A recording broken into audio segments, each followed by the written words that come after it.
6월 한 달은 사랑이 있는 삶이라고 하는 주제를 가지고 말씀을 나누고 있습니다. 특별히 6월 달에는 나라 사랑과 또 나라 민족을 위해서 우리가 정말 목숨을 또 버려가며 나라를 구원했던 호국의 달이기도 하고요. 또 애국의 달이라고들 이야기를 합니다. 그래서 특별히 사랑이 있는 삶이라고 하는 주제 가운데 우리 그리스도인들이 이 시대에 이 나라를 사랑하는 방법, 이 나라 사랑의 실천은 어떻게 하는 것일까, 이런 말씀을 나누었습니다. 그래서 첫 번째 시간에는 그리스도인의 나라 사랑이라고 하는 제목을 가지고 관심을 가지고 있어야 되고, 이 나라의 아픔이 나의 아픔과 동일시 여겨야 되고, 그 모든 걸 가지고 기도해야 된다라는 말씀을 드렸어요. 그래서 우리 그리스도인들은요, 이 나라에 어떤 관심을 가지고 이 나라가 위기에 처해 있는지, 나라가 얼마나 축복된 일들이 있는지 기뻐할 때 기뻐하고 또 슬퍼할 때 슬퍼하고, 위기 가운데 이 그리스도인으로서 이 하나님의 백성인 교회가 또 그리스도인들이 해야 될 일들이 무엇인가를 늘 관심을 가지고, 또 아픔이 있으면 같이 아픔을 느끼고, 또 기쁨이 있으면 같이 기쁨을 나누고, 그런 가운데 기도하는 것이 이게 그리스도인의 나라 사랑이다, 이런 말씀을 드렸죠. 그리고 두 번째는 나라를 위해서 눈물을 흘리는 사람이라고 하는 주제를 가지고 정말 눈물을 흘릴 줄 아는 사람이 되어야 된다. 그래서 하나님 앞에 나아가지 못하는 사람들이 있으면 우리가 하나님 앞에 나아갈 수 있도록 인도하는 것도 필요하고, 우리들이 하나님을 좀 멀리 떠나 있으면 하나님께로 가까이 가야 된다라는 말씀을 드렸습니다. 그리고 무엇보다도 정직해야 된다, 거짓이 있어서는 안 된다는 말씀을 드렸고, 그리고 선하신 하나님의 말씀을 기준 삼아서 살아야 되는 것이 이게 필요하다라는 말씀을 드렸고요. 그리고 세 번째는 이 시대의 나라 사랑으로서 국민의 책임과 의무를 다해야 되고, 의롭고 또 진실하게 또 살아가야 되고, 바르게 살아야 되고, 하나님과 이웃과 나라를 사랑해야 된다는 말씀을 드렸죠. 그러면 우리가 어떻게 이 나라를 사랑하는 것인가? 첫째는 기도하는 것이다. 두 번째는 파수꾼의 역할을 감당하는 것이다. 세 번째는 가장 중요한 겁니다. 민족을 복음화시키는 것이다. 이렇게 세 번에 걸쳐서 말씀을 나눴습니다. 오늘은 마지막 6월달 마지막으로 도우신 하나님의 손길이라는 제목으로 이러한 나라와 민족, 그리고 이러한 우리 가정, 그리고 우리 교회, 그리고 우리 각자의 개개인을 하나님은 보호하시고 도우시는 손길을 통해서 우리를 이끌어 가신다라는 말씀을 가지고 좀 은혜를 나누려고 합니다. 성경은 이 하나님의 백성에 대해서 이야기할 때 그 백성을 보호하신 하나님으로 등장을 하십니다. 그래서 하나님은 그의 백성을 보호하시기도 하지만은 성경을 보면은 그 민족, 즉 나라를 보호하시는 하나님으로서도 이 성경에 보면은 등장한 하나님의 모습이 있어요. 나라의 위기가 있을 때 그 나라를 보호하신 하나님, 그리고 선지자 혹은 개인의 어떤 삶의 자리에서, 아니면 교회, 아니면 어떤 가정의 자리에서 있을 때에, 어려운 자리에, 위기에, 또 문제 속에 이렇게 놓여져 있을 때 그들을 보호하신 하나님으로 등장을 하시는 것이 하나님의 모습이라고 하는 것입니다. 사람은 누구나 이 땅에 살면서 평안하게 살기를 원하죠. 그리고 나는 좀 힘들게 살았으면 좋겠다, 고생하며 살았으면 좋겠다, 이런 사람은 없을 거예요. 그런데 살아보니까, 또 살아가고 있은 우리 현재를 보니까 그렇게 좋은 것만 있는 건 아닌 게 우리의 인생이라는 것도 우리가 알게 되죠. 저도 내 뜻대로 되는 것보다 내 뜻대로 안 되는 게 참 많아요. 그러니까 하나님 뜻대로라도 되면 좋은데, 하나님 뜻대로 되기를 원하고 기도를 하는데 그 뜻은 하나님이 아시니까 이제 시간이 흘러가 봐야 되겠죠. 그런데 10년 전, 5년 전, 그 이전의 것들을 두고 지금 상상을 해보면 그때 내 뜻대로 안 된 것이 하나님의 뜻대로 이루어졌기 때문에 지금의 내가 있다는 걸 깨닫게 되는 경우는 많아요. 그러니까 여러분들이 내 뜻대로 잘 되었으면 좋겠어요. 그리고 뭐 행복하고 뭐 기쁘고 즐겁고 복되게만 살았으면 좋겠는데 우리의 삶은 행복할 때도 있지만 슬플 때도 많고 또 기쁠 때도 있지만 슬플 때도 많고 그리고 이 잘 될 때도 있지만 정말 왜 이렇게 되는 것이 없는가 이렇게 생각할 때도 있을 정도로 안 되는 일도 많아요. 근데 그게 인생이라는 겁니다. 사도 바울이 그래서 디모데에게 권면할 때 이렇게 권면합니다. 디모데전서에서 우리의 모든 경건과 단정함으로 고요하고 평안한 생활을 하기 위해서 모든 사람을 위해서 기도해라 이렇게 말합니다. 우리나라도 아무런 걱정 없이 살면 좋은데 이 지구촌도 정말 다 잘 됐으면 좋겠는데 여러분 이 코로나 팬데믹 우리가 생각이나 했던 겁니까? 이렇게 어려운 일들이 뭐 한 몇 개월 가면 괜찮겠지 이래 생각했지 않아요? 그런데 지금 1년 반 2년이 돼가고 있어도 별로 변화가 없이 여전히 이거에 매달려서 우리가 살아가고 있잖아요. 저 일본 같은 나라는 더 할 거예요. 지금 올림픽을 해야 되는데 이 올림픽이 이게 계획이 돼버린 거예요. 여러분 세계 지구촌에 있는 모든 이것들도 마찬가지입니다. 우리나라도 마찬가지고요. 다 잘 살고 기쁘게 살고 좋은 일만 있으면 얼마나 좋겠습니까만 그렇지 않다는 겁니다. 그래서 바울이 디모데에게 이렇게 너희가 안전하고 평화롭고 생활하기에 좋게 살기 위해서는 모든 이들을 위해서 기도해야 된다. 이걸 강조하고 있는 것입니다. 그렇기 때문에 우리가 여기에 문제가 있습니다. 기도할 때 우리의 모든 것들이 평안하고 기쁘고 즐겁게 살 수 있다는 거예요. 그런데 그럼 기도하니까 다 그리 되던가요? 저는 기도해도 그래 안 되더라고요. 기도하고 하나님 앞에 간구하고 열심히 신앙생활을 하고 성실하게 살고 하나님 뜻을 이루려고 노력을 했는데 평안하고 뭐 좀 안전하고 뭐 복된 삶을 살아가는 게 아니라 여전히 힘들고 여전히 어렵고 힘든 일들이 많이 있더라고요. 어떤 분이 그래요. 예수 믿으면 모든 게 다 잘 된다는데 맞습니까? 그럼 뭐라고 대답하실래요? 맞습니다? 아니요. 그럼 맞습니다가 이게 물어보는데 우리가 아니 예수 믿어도 다 우리 고생만 하고요. 지질이 되는 일도 없고요. 그래요. 그럼 이 사람이 전도하는데 예수 믿으라고 할까요? 그럼 우리 뭐라고 해야 돼? 맞습니다 라고 얘기를 해야 되겠죠. 근데 여러분 세상의 고난이나 인생의 어려운 일들이요. 예수 믿는다고 다 없어지는 게 아니에요. 성경의 이야기를 보고요. 저 개인을 보고 여러분들이 경험한 것들을 봐도요. 예수를 잘 믿고 하나님을 잘 섬기고 하나님 뜻을 살려고 애를 쓰고 기도생활, 말씀생활, 예배생활 잘 하는데도 불구하고 세상 사람보다 더 고생하고 더 어려움 당하는 사람들이 너무너무 많아요. 그래서 예수님이 뭐라 그래요? 너희가 고난을 함께 받을 수 있어야 영광에도 이룰 수 있다는 거예요.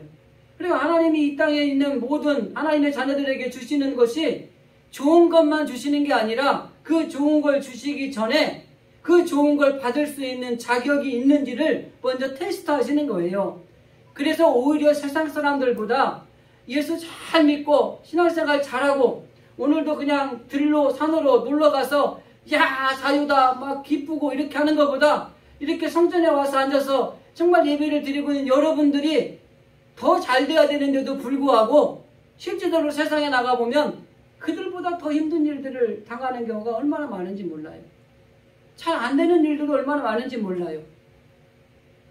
근데 우리가 분명히 해야 될 것은 세상 사람이나 하나님을 믿는 사람이나 악한 자나 선한 사람이나 누구나 할 것 없이 인생의 고난은 오게 돼 있어요. 이게 똑같은 겁니다. 근데 차이가 있어요. 하나님을 믿는 믿음의 사람들이 당하는 고난에는요. 하나님이 보호하시는 손길이 있습니다. 세상 사람들이 당하는 고난에는 하나님이 보호하시는 손길이 없어요. 그래서 하나님을 믿는 사람들이 당하는 고난이나 세상 사람들이 당하는 고난이 있지만 그 고난을 대처하는 태도나 방법은 전혀 다르다고 하는 것입니다. 우리 하나님을 믿는 사람들이 당하는 고난에는 하나님이 보호하시는 손길이 있기 때문에 그 고난에 대처하고 그 고난을 대하는 태도나 움직이는 방동이나 행동이 다르다고 하는 것입니다. 그래서 이 구약에 등장하는 욥이라고 하는 사람을 고난의 이야기를 할 때 우리가 종종 하잖아요. 욥도 정말 그 당시에 의로운 사람이었잖아요. 그래서 이 고난이 오기 전까지는요, 세상 부럽지 않게 살았던 사람입니다. 자식 복이 있죠. 이 자식이 10명이니 얼마나 복이 많아요. 재산 동방에서 부자죠. 뭐 우리나라 삼선이 제일 부자인가요? 재벌가죠. 쉽게 말하면. 동방에 가장 부자니까, 그죠? 그리고 뭐 신앙이 얼마나 좋았습니까? 잔치하면 혹시 하나님 앞에 범죄했을까봐 다 제사를 드려가지고 잘못한 거 있으면 하나님 용서해달라고 이렇게 제사를 드릴 정도로 신앙이 또 하나님 중심이었잖아요. 그러니까 엄청나게 부럽지 않게 살았던 사람이에요. 근데 욥이 고난받은 이유가 여러분 뭐죠? 욥기 1장을 2장을 보면은 욥이 고난받은 이유는 딱 한 가지입니다. 하나님 잘 섬긴 죄. 하나님 뜻대로 살았다는 거예요.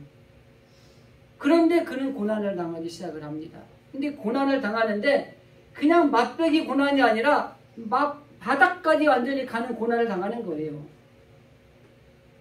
자식이 다 죽죠. 그 전에 먼저 재산을 다 잃어버리죠. 그 동방의 부자가 하루아침에 쫄딱 거지가 된 거예요. 여러분 생각해 보세요. 10명의 자식을 낳아가지고 정말 부귀영화를 누리며 자식들을 보고 손자를 보면서 기쁘게 살라는 그 자식들이 10명이 하루아침에 다 죽어버렸어요. 여러분 그 아픔이 얼마나 크겠어요. 물론 아내가 더 힘들었을 수 있어요. 그러니까 아내도 보니까 마지막에 뭐라 그래요? 하나님 욕하고 죽으시오. 당신이 믿는 하나님이 이런 하나님인데 그 욕하고 죽으지 왜 그러고 사시오. 그 아내도 떠나버렸어요. 자기는 건강했던 몸이 질병으로 그냥 온갖 그냥 기왓장으로 몸을 박박 긁어야 될 정도로 몰골이 좋지 않은 사람이 됐어요. 그렇게 된 이유는 딱 한 가지예요. 하나님 잘 믿었다는 이유 때문에. 여러분 우리가 예수 잘 믿고요. 신앙생활 잘하면 고난이 없다? 착각하지 마셔야 돼요. 오히려 세상 사람들의 고난보다 더 큰 고난이 올 수 있어요. 그러나 우리가 염려하고 걱정하지 말아야 될 것은 우리가 당하는 고난에 하나님이 보호하시는 손길이 있다고 하는 것이죠. 하나님의 백성으로서 우리가 살아가는 데 있어서 택하심을 받았다라는 것은 더 많은 시련과 더 많은 고난을 받을 수 있다라는 것들을 전제로 하고 있다는 것을 기억하셔야 돼요. 제가 늘 말씀드리잖아요. 예수 믿어서 세상에서 잘 먹고 잘 살라고 예수 믿는 거는 가짜 믿는 거라니까요. 예수를 믿음으로 예수님의 고난에 동참하면서 살아가려고 하는 게 이게 진짜 믿음이에요. 근데 성경에 보면은 시편에도 보면은 악인의 길과 의인의 길이 나옵니다. 악인의 길은 형통한 것 같지만 결국에는 멸망이라는 것이 성경 저자가 말하는 핵심이에요. 의인의 길은 고난을 당하지만 결국은 하나님의 놀라운 축복이 있다는 것이 성경이 말하는 결론이에요. 그러니까 여러분 우리가 예수 믿고 하나님을 믿는다는 이유는 더 세상 사람보다 더 많은 고난을 당하고 핍박을 당하고 어려움을 당할 수 있다는 걸 전제합니다. 그러나 그 어려움과 고난과 핍박을 이겨낼 수 있도록 하나님이 우리를 보호해 주시는 거예요. 그래서 그 고난과 핍박과 어려움을 이겨내고 난 뒤에 하나님이 주시는 놀라운 축복이 있는 거예요. 그런데 예수를 믿기는 믿어도 가짜로 믿어요. 그냥 예수님 이용해서, 좀 표현이 과하다면 죄송합니다. 예수님을 이용해서 잘 먹고 잘 살고 잘 누리고 살려고 예수를 믿는 건 가짜 믿음이에요. 그럴 수 있어요. 그런데 결국은 망합니다. 그렇기 때문에 우리는 마지막 하늘의 소망을 두고 사는 하늘의 시민권을 가진 사람들이기 때문에 이 땅에 지금 누리는 것이 중요한 게 아니라 이 땅 이후에 하나님의 나라에 들어가서 살아갈 우리들의 모습이 사실은 소중한 거예요. 그래서 우리 베드로나 이 사도 같은 사람은 뭐라 그래요? 이 땅을 지나가는 나그네 인생이다. 나그네 길이라는 거예요. 이 땅의 세월이 길어야 100년인데 이 100년은 지나가는 세월에 불과하다는 겁니다. 이 나그네 세월에 목숨 걸고 잘 살고 나중에 저 하나님이 예비하신 저 천국에 가지 못한다면 그게 불행한 거예요. 오늘 본문에 등장하는 사도 바울이 그런 사람이라고 하는 것입니다. 오늘 우리가 22절부터 읽었지만은 그 11절 그 전체 23장 내용을 좀 보면은요, 이런 내용입니다. 바울이 3차 전도의 여행을 마치고 예루살렘 교회에 가서 이 선거 보고를 하러 올라가려고 하는 거예요.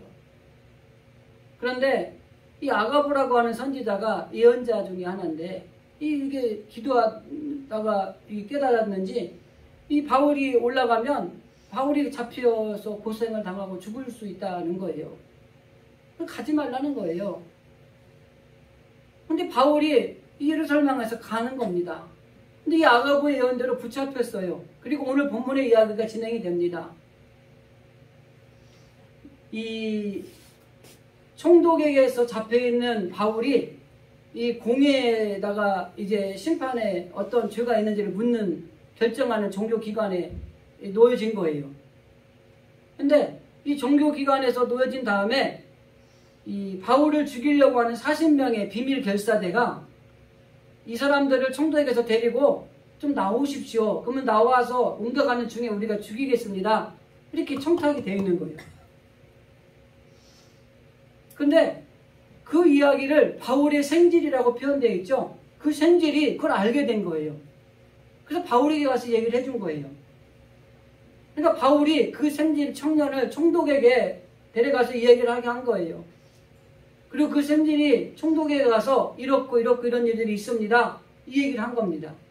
그리고 오늘 본문의 이야기가 그 총독이 이 바울을 보호하고 지키고 안전한 길을 열어서 온전하게 자리에 옮기는 과정의 이야기가 오늘 우리가 읽은 본문의 이야기입니다. 결국 하나님의 도우시는 손길이 바울을 통해서 일어났다고 하는 것이 오늘 우리가 읽은 본문의 말씀이라고 하는 것입니다. 그래서 사도 바울은 어떻게 보면은 나라와 민족을 위해서 눈물을 흘린 사람이죠. 복음을 위해서 목숨을 내놓고 복음을 전한 사람입니다. 그리고 1차, 2차, 3차 전도여행을 아주 잘 마치고 예루살렘으로 이제 선교를 이렇게 했습니다 하고 보고하러 올라가는 자리예요. 그런데 그에게 고난이 닥친 거예요. 위기가 닥친 거예요. 여러분, 우리가 신앙생활 잘하면 복을 받습니다. 그러나 그 복을 받기 위해서는 하나님께서 우리에게 또 중간 과정을 통해서 시험하는 것들이 있다고 하는 것입니다. 종종 그 신앙생활을 하시는 분들이 열심히 신앙생활하는데 이 어려움을 당하는 성도들을 목회하면서 많이 봤어요. 얼마나 안타까운지 몰라요. 열심히 신앙생활하고 열심히 기도하는데 그 어려움이 자꾸 그 가정에 오는 거예요. 성실하게 신앙생활하고 참 바르게 살려고 애를 쓰는데 일들이 풀리지 않는 거예요. 자꾸 꼬이기만 하는 거예요.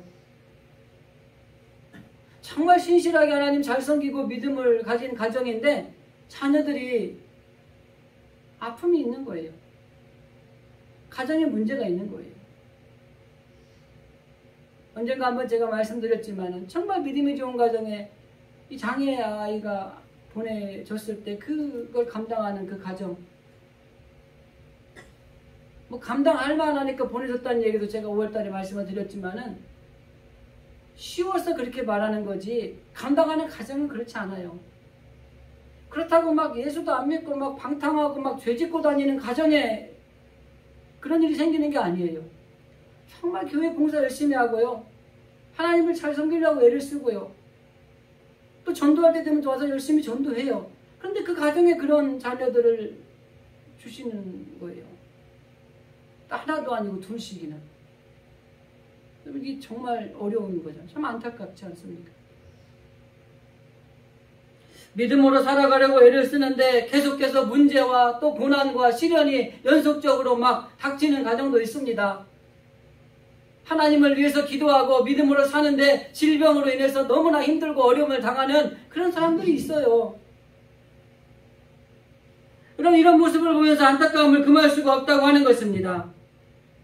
정말 신앙생활을 우리가 잘하고 있고 하나님을 잘 섬기는데도 불구하고 이런 일이 왜 생기느냐고 따지고 싶고 하나님 솔직히 어떻게 가서 제가 위로를 하고 권면을 해야 합니까? 라고 이야기를 하고 싶을 때가 참 많아요.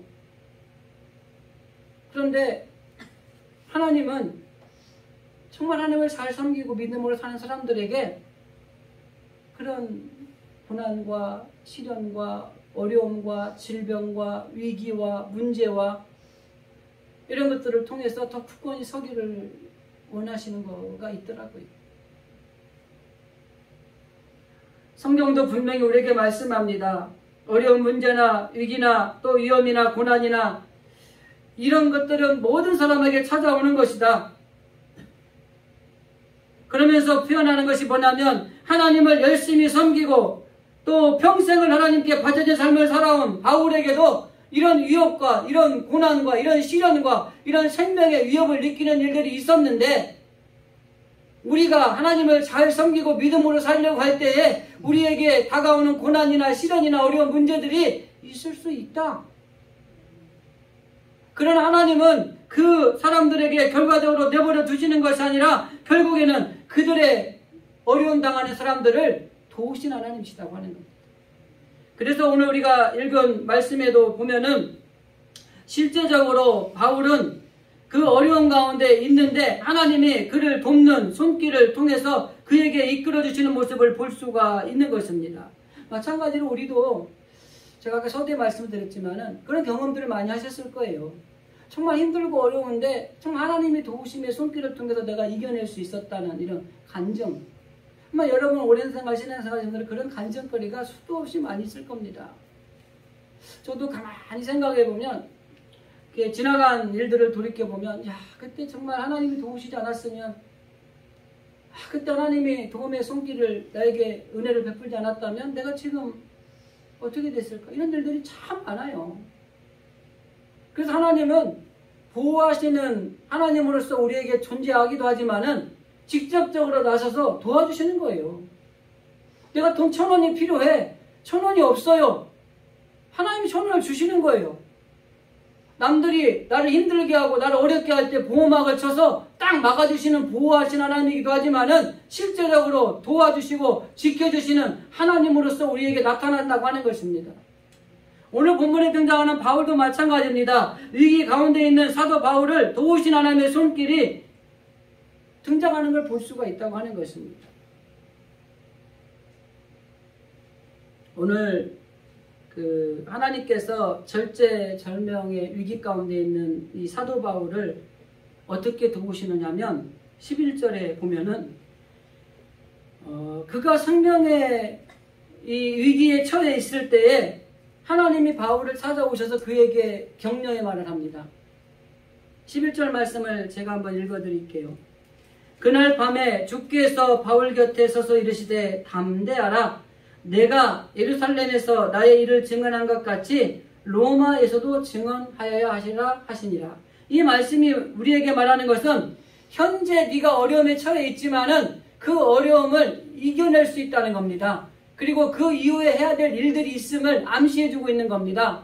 우리도 마찬가지예요. 지금 우리가 현재 어려움 가운데 분명히 있습니다. 그러나 하나님은 우리들을 찾아오셔서 우리에게도 동일하게 바울에게 위로하시고 격려하신 것처럼 괜찮아. 그럴 수 있어. 그러나 지금 네가 이렇게 낙담하고 있을 때는 아니야. 네가 지금 여기서 끝날 게 아니야. 더 해야 될 일들이 많이 있어. 이렇게 이야기하는 거예요. 제가 이 이야기하니까 생각이 나네. 목사 안수 받던 해 있었던 일인데요. 목사 안수를 받았는데 목사 안수를 받고 엄청난 위기가 놓여져 있어요. 저 안수 받자마자 목회 그만둘 뻔했습니다, 여러분. 너무 힘들고 어려워서 기도원에 가서 금식하며 기도를 했어요. 3일인가 했는데 이왕 한 거 한 5일 해보자고. 제 기록이 5일입니다. 저는 금식을 잘 못해요. 위가 안 좋아서 그래. 좀만 굶으면 막 위가 쓰리고 그래서 먹어야 됩니다. 근데 지금 5일을 했다는 거는 거의 목숨 내놓고 한 거죠. 남들이 비웃어도 뭐라고 할 수가 없지만. 5일을 금식하고 났는데 그때 이 세미한 음성이 들렸어요. 하나님이 짠하고 나타난 건 아니고요. 근데 그때 뭐냐면 네 잘못이 아니고 네가 할 일이 많이 있다 그러시더라고요. 난 그래서 그날 거기서 내려와서 다시 목회 새로운 길을 열고 지금까지 왔어요. 하나님이 이 바울이 생명의 위기에 처해 있을 때 그 밤에 바울 곁에 와서 이야기하면서 담대해. 네가 지금 여기서 죽을 건 아니야. 왜? 예루살렘에서 복음 전한 것처럼 로마도 가야 돼. 할 일이 아직도 많아. 그 이야기를 한 거예요. 여러분들이 힘들고 어려운 가운데 있고 정말 이게 끝이라고 생각하는 그 순간에 주님은 분명히 우리 가운데 찾아오셔서 말씀하십니다. 괜찮아. 두려워 마. 염려하지 마라. 담대해. 지금 이 고난은 헤쳐나갈 수 있어. 그리고 네가 해야 될 일은 여기서 끝이 아니야. 더 많은 일을 해야 돼. 이런 음성이 있는 거예요. 그리고 제가 그날 금식 풀고 내려와서 새로운 목회를 시작하고 하면서 지금까지 20년 넘게 30년 가까이 목회를 하고 있잖아요.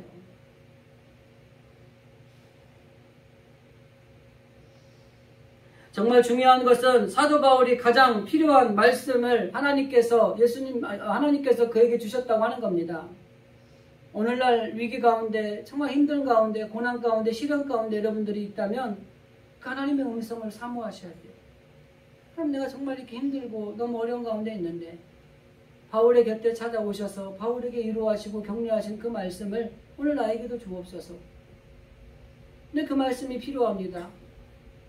근데 그 말씀으로 새 힘을 얻기를 원합니다. 이게 필요한 거예요. 실제적으로 하나님은 그 어려움에 있는 사람을 찾아와서 도와주신 하나님이라고 하는 것입니다. 우리가 그 어려운 위기 가운데 좀 있을 때가 많이 있어요.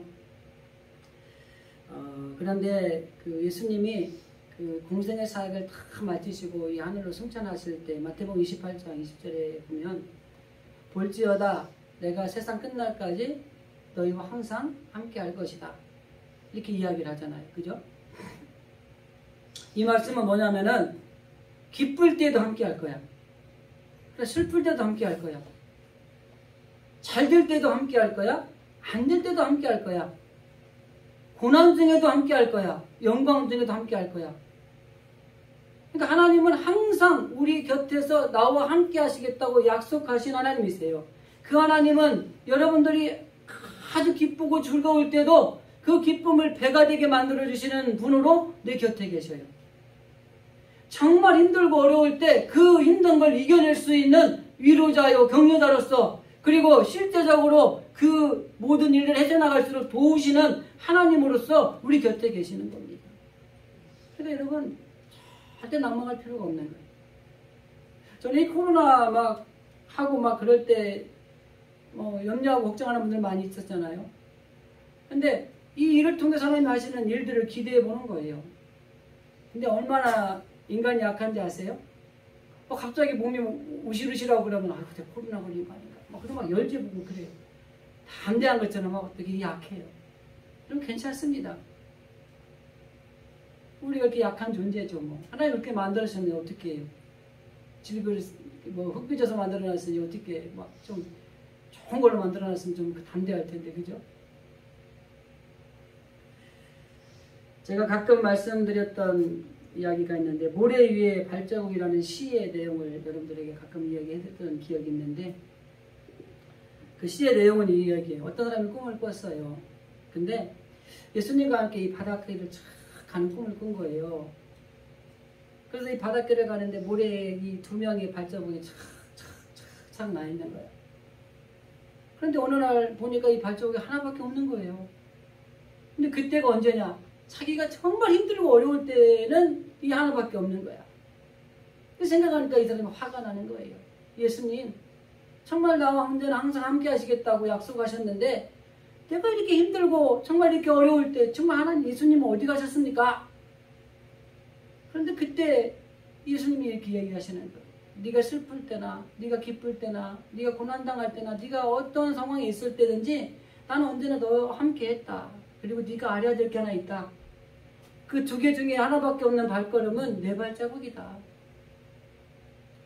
내가 너를 업고 갔다. 이렇게 이야기를 하는 거예요. 제가 종종 말씀드립니다. 우리가 주님을 제대로 바라보지 못하고 주님의 손을 내미는 손을 붙들지 않아서 우리가 어려움을 당하는 거지 주님이 우리를 외면하거나 우리를 홀로 두지 않는다고 하는 것입니다. 하나님은 언제나 우리를 도우신 하나님이세요. 어떻게 하면 도울까를 생각하는 거예요. 여러분 자녀들 볼 때 부모님들이 막 좀 어려운다고 도와주고 싶잖아요. 그 마음에 천배 만배가 하나님의 우리를 향한 마음이에요. 저도 우리 아이들 뭐 어려운다고 하면 정말 돕고 싶어요. 막 화나게 하면 화도 나고요. 막 슬프면 슬프고 눈물도 나고 막 그래요. 근데 제가 이 아이들 생각하는 거는요, 하나님이 우리를 생각하면 아무것도 아니에요. 하나님은 어떠한 사람을 우리를 도우시기 위해서 준비하고 계시는 분이라는 겁니다. 그래서 하나님이 네가 손을 내밀지 않고 네가 도와달라고 말하지 않기 때문에 내가 못하는 거지, 손만 내밀면 잡아주고 도와달라고 말만 하면 말이 끝난과 동시에 해결해 줄 거예요. 그러니까 우리가 예수님이 나를 버린 게 아니고 홀로 둔 게 아니라 내가 예수님을 외면하고 예수님을 멀리 떠나서 살아갔던 겁니다. 우리가 이 무거운 짐을 지고 살아갈 때 예수님은 절대 우리를 외면하지 않아요. 그러니까 여러분들이 힘든 짐을 혼자 지려고 하지 마세요. 성경도 이야기하잖아요. 수고하고 무거운 짐 진 사람이 있어요? 그럼 다 예수님 앞으로 오세요. 내가 그 짐을 해결해 드릴게요. 가벼워지게 할게요. 근데 우리는 어떻게 해요?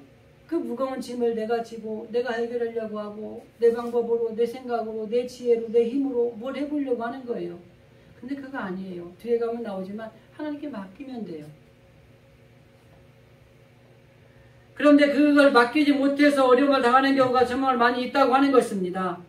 그래서 시편에 저자도 고백합니다. 여호와여 사람의 걸음을 정하시고 그의 길을 기뻐하시나니 그는 넘어지나 아주 엎드러지지 아니함은 여호와께서 그의 손으로 붙드심이로다. 그러니까 넘어지도 완전히 넘어지지 않는다는 거예요. 엎드러져도 완전히 엎드러지지 않는다는 거예요. 왜? 주님이 그 손을 붙들어 주시기 때문이라고 하는 것입니다. 그러니까 여러분, 우리가 진 짐을 우리 스스로 지려고 하지도 마시고, 내가 힘들고 어려운 위기 가운데 있을 때 나 혼자다, 홀로라고 생각하지 마시고, 언제나 나와 함께 하시겠다고 약속하신 그 하나님은 지금 이 순간에도 우리 곁에서 우리를 바라보고 계시고 어떻게 하면 도와줄까를 그렇게 생각하며 우리를 쳐다보고 있다고 하는 것입니다. 분명한 것은 우리 주님은 늘 우리 곁에 계십니다. 다만 우리의 영의 눈이 어두워져서 주님을 보지 못하고 우리 귀가 둔해져서 주님의 말씀을 듣지 못하기 때문에 주님을 온전히 바라보지 못하고 주님의 음성을 듣지 못하는 거예요. 그래서 우리가 정말 필요한 건 뭐예요? 주님, 저는 아무것도 할 수 없습니다. 정말 힘들고 어렵습니다. 주님이 해주셔야 됩니다. 이게 필요한 겁니다. 조금 더 전진해 나가겠습니다. 주님은 보호하시고 주님은 우리를 도우시는 하나님이신데 그 돕는 것을 멈추는 것이 아니라 실제적으로 돕는 사람들을 보내주세요. 돕는 상황과 조건을 만들어주세요. 자, 오늘 바울을 보세요. 위기의 상황에 처해 있습니다. 비밀 결사대가 밖으로 나오면 죽이겠다고 노리고 있습니다. 총회 그 공회 70명의 명인 사내들의 공회에서는 바울 편이 하나도 없어요. 예루살렘 교회조차도 바울을 지켜줄 수가 없습니다. 그런데 그때 바울의 생질이 그걸 알게 만드는 거예요. 그 생질이 총독을 찾아가서 이야기하게 되는 거예요. 하나님은 자기가 알지 못하는 중에 우리를 도울 사람들을 보내주시는 거예요. 여러분, 그런 거 있지 않습니까? 너무 힘들고 어려울 때 하나님을 뭐 까마귀를 보냈다는 표현하죠. 자, 개척하고 1년, 2년 이렇게 됐을 때 정말 재정적으로 힘들어갖고 이 빚만 늘어날 때, 너무 힘들 때 하나님 알아서 하세요. 모르겠습니다. 근데 빚이 막 쌓여가는 거예요. 근데 개척하고도 한 번도 돌아보지 않던 예전에 아주 친하게 지냈던 분들이 돈을 모아가지고 갖고 온 거예요. 2년 지난 뒤에 정말 힘들어갖고 어떻게 하면 좋을까 할 때 하나님이 그때 그 사람들을 위해 준비해 놓으셨더라고요. 그래서 빚을 갚게 하고 조금 플러스가 되게 하더라고요. 이런 경우들 많지 않습니까? 그래서 실제로 도와주신다고 말만 하는 게 아니라 돕는 사람들을 보내줘요. 가까운 사람들을 통해서 돕기도 해요. 그러나 아무도 관련도 없는 생년부지의 사람들을 통해서도 돕기도 해요. 그렇지 않습니까? 하나님이 실제로 돕는 사람들을 보내주시고 붙여주십니다. 여러분, 걱정하지 마세요. 혼자라고 생각하지 마시고 하나님 앞에 모든 걸 내어 맡기고 기도하면 하나님이 가까운 사람들 중에서도 도와주시게 만들어요. 그러나 전혀 알지도 못하는데 어떻게 알았어요? 누구한테 얘기 들었는데 그것도 좀 어렵다고 그래서 이렇게 왔어요. 나는 몰라요. 그런데 하나님이 내 이 사고를 다른 사람에게 알게 하시더니 그 사람이 아는 친구를 알게 하더니 그 친구가 나에게 찾아와서 나에게 도끼를 주는 거예요. 전혀 모르는데. 이거 누가 준비하신 거예요? 하나님이 준비하신 거예요. 결국 하나님은 도와주신다고 말만 하신 것이 아니라 그 생질과 그 총독을 하나님이 친히 준비시켜서 바울이 안전하게 움직일 수 있는 길을 열어주었다고 하는 것입니다. 여러분 걱정하지 마세요. 나는 그 이적인가 가수가 부른 걱정하지 말아요 노래 있잖아요. 난 그거 복음성가에 좀 편입시켰으면 좋겠어. 그대여 아무 걱정 말아요.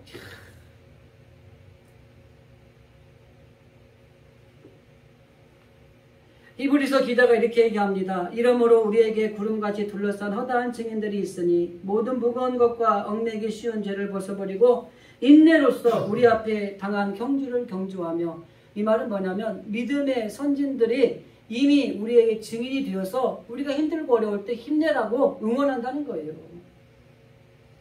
여러분 너무 힘들면 하나님 말씀을 통해서 위로받으세요. 믿음의 증인들이 자기들이 살아온 믿음을 토대로 해서 또 힘들지 정말 어렵지 그래도 힘내. 왜? 좀만 참으면 괜찮아. 이렇게 이야기하는 거예요. 그래서 우리가 이 사실을 잊어버리면 안 됩니다. 우리는 결코 혼자가 아니다. 주님이 언제나 우리와 함께 하시고 그 주님은 우리를 도우시기 위해서 불철주야 주무시도 아니하시고 졸지도 아니하시는 하나님으로서 우리를 지켜보고 계신다.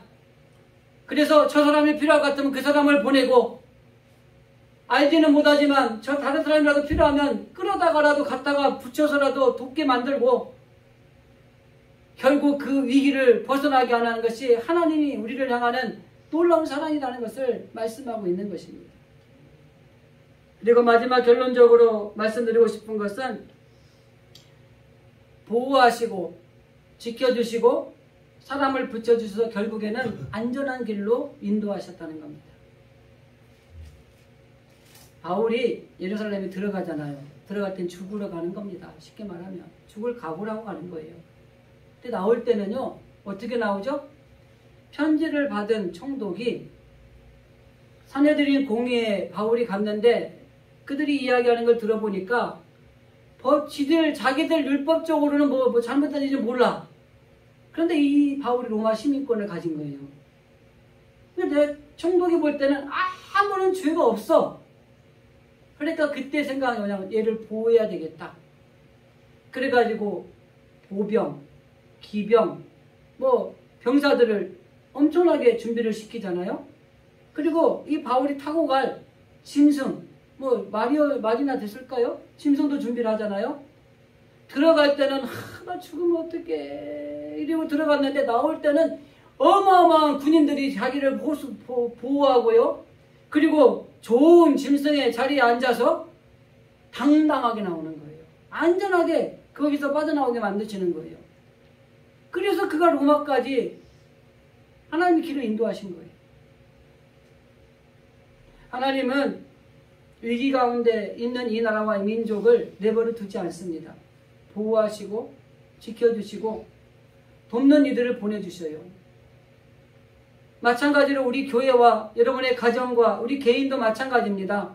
여러분들이 힘들고 조금 어렵고 지쳐 있을 때 하나님 내버려 두지 않으세요. 하나님은 우리를 보호하십니다. 그리고 지켜주시고 지켜주는 그 실제적인 행동으로 사람들을 붙여주셔요. 그리고 결국에 하나님이 인도하시는 길은 가장 안전한 길이에요.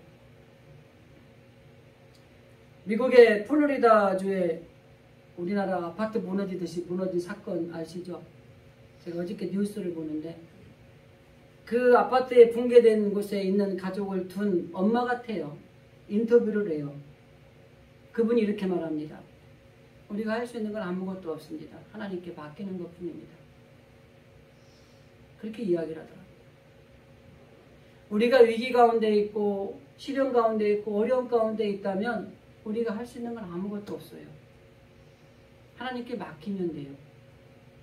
그러면 하나님께서 보호하시고 지켜주시고 환경을 바꾸던 사람을 보내던 그것을 이끌어 주셔서 가장 좋은 길로 이끌어 가시는 거예요. 내가 아무리 길을 연구하고 내가 아무리 좋은 길을 찾아가려고 해도 그 길이 가장 좋은 길이라고 확신할 수 없습니다. 그런데 우리는 보면은요, 우리가 길을 찾으려고 그래요. 아이들 얼마나 공부 열심히 시킵니까? 우리가 길을 찾는 거예요, 그것도. 근데 하지 말라는 얘기는 아닙니다. 그런 하나님 앞에 맡기고 하나님이 주시는 지혜를 가지고 공부도 하고 하나님이 이끌어 가시는 그 길을 걸어갈 때 그 길이 제일 안전한 길이라고 하는 것입니다. 말씀을 정리하면서 우리 사정을 잘 아시는 하나님, 그분이 우리의 아버지이시고 우리 하나님이십니다. 그러니까 여러분들이 정말 힘들고 어렵다면 하나님 나 힘듭니다. 하나님 나 어렵습니다. 나 정말 아픕니다. 정말 힘드네요. 이렇게 이야기하세요. 그럼 하나님은 그 소리를 들으시고 적들이 있으면 보호하실 것이고 도울 일이 있으면 도우시되 실제적으로 행동으로 도와주실 것이고 여러분들이 기도하는 가장 좋은 길, 그 길로 하나님이 응답해 주셔서 여러분들의 삶 가운데 놀라운 축복의 자리가 일어나게 될 줄로 믿습니다. 이 나라도 그리고 우리 교회도 여러분의 가정도 개개인도 우리를 도우신 하나님, 그 하나님을 의지하며 승리하시기를 주님의 이름으로 간절히 기도드립니다. 기도하겠습니다.